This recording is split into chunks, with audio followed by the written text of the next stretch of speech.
I have some issues with the website Commercial Closet, dedicated to reviewing LGBT relevant commercials. It has a noble purpose, but it seems a little off in its criteria. At times it seems overzealous when determining that something is LGBT related, and at other times the thing may be related, but their methods for judging it are odd and don't really reflect the material as I would analyze it.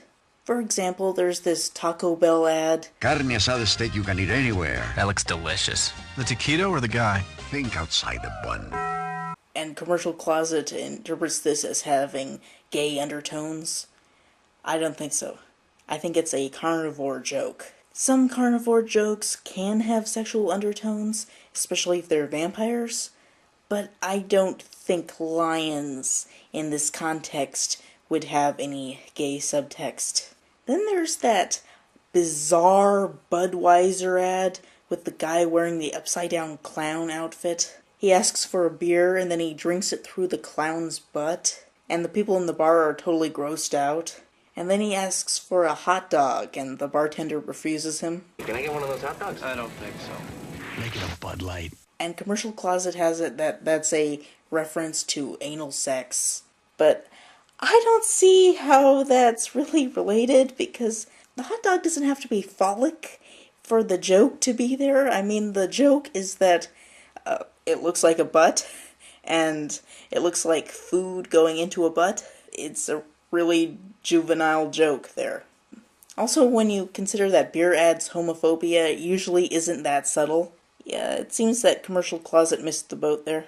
Then there's this Mountain Dew transgender thing, where a guy gets a magic car remote that upgrades things, and it upgrades his car. And then he turns it on his buddy, and then it turns him into a hot girlfriend for him, with a Mountain Dew. I can't believe you locked this thing, man.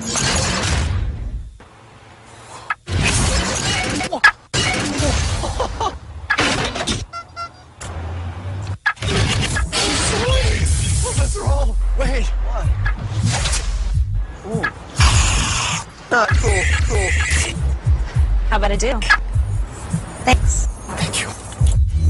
Commercial Closet rates it as half good because the guy is grossed out at first, but then he comes to appreciate his hot new girlfriend and doesn't have any reservations about the man she used to be.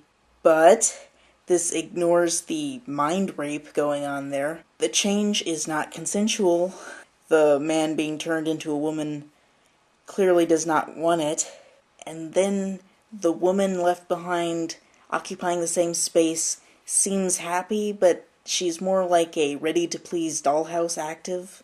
You really justify this? Then there's this Saturn ad that involves these campers going out and setting up a campsite, and then they hear the dueling banjos music from Deliverance, and then they quickly run away. The Saturn View. Get in, get away. And Commercial Closet says that this is playing on the homophobic fear of being raped. And, you know, the movie Deliverance had that, but I don't see the ad specifically referencing that. Now, they quote a Saturn spokeswoman saying that they wanted a pop culture tie-in that was humorous, and Commercial Closet gets offended because rape is never funny, etc.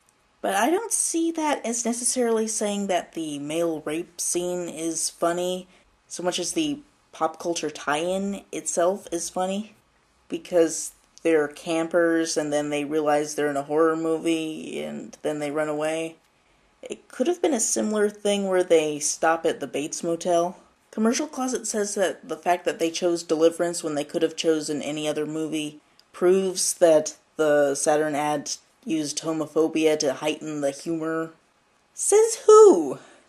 I can see some marketing executives saying, okay, we need to have this outside and camping because that'll show off how the vehicle's good for packing this kind of material, and we want people to imagine themselves being active with the vehicle, and then thinking, okay, what kind of horror movie takes place in the woods? There are these slasher films, but how do we reference that? We'd need to have a visual cue, maybe the bloody victim, or the killer standing out there with a chainsaw, but that's a bit too gruesome.